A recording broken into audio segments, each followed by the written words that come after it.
Siapa penggagas konsep IKN yang akhirnya dieksekusi Jokowi? Melalui penelusuran kami di beberapa platform, kami menemukan berita ini yang dirangkum oleh CNN Indonesia. Gagasan Ibu Kota Negara, IKN, Nusantara, sudah mencuat lama, meski baru dieksekusi di era kepemimpinan Presiden Joko Widodo. Jokowi sendiri menekankan gagasan IKN bukan darinya. Ia mengatakan konsep membangun ibu kota baru di Kalimantan sudah disuarakan Presiden ke-1 Indonesia Soekarno alias Bung Karno. Ide dan gagasan itu, pemindahan ibu kota ke Kalimantan 1957 dari Bung Karno.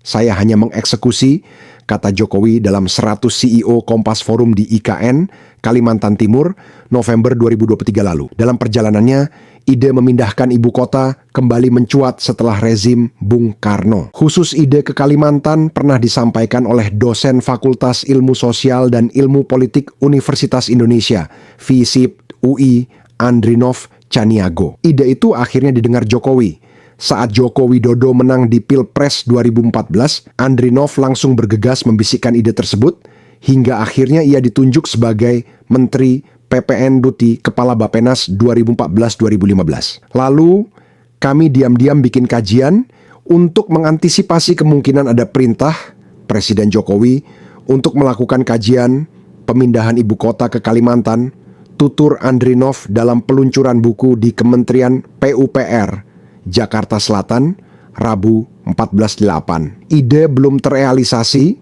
posisi Andrinov digantikan Sofyan Jalil yang hanya bertahan setahun dari 2015-2016. Walau beberapa pejabat Bappenas kala itu diklaim juga mendatangi Andrinov untuk meminta pandangan, masukan, bahkan izin mengingat dirinya dianggap sebagai pencetus IKN. Bola kajian pemindahan ibu kota ke IKN kemudian dibahas di era Menteri PPN Kepala Bappenas 2016-2019 Bambang Brojonegoro. Meski sejatinya Bambang tak langsung mengeksekusi ide tersebut. Ia mengaku sempat mengusulkan 3 skenario kepada Presiden Jokowi.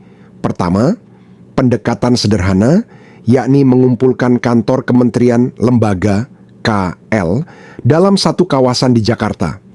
Bambang menyebutnya dengan ide government district, di mana seluruh kantor KL dipusatkan di sekitar Medan Merdeka, yakni Jalan Abdul Muiz hingga Lapangan Banteng. Alternatif kedua, mencontoh pemindahan ibu kota Malaysia dari Kuala Lumpur ke Putrajaya. Bambang berniat mencari kota yang sudah eksis di sekitar Jakarta untuk dijadikan pusat pemerintahan baru.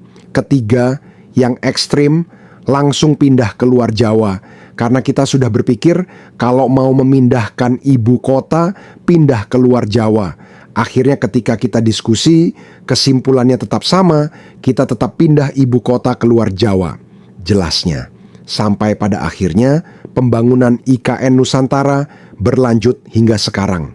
Termasuk ketika Menteri PPN Kepala Bappenas Suharso Mono Arfa memimpin di periode kedua Presiden Jokowi.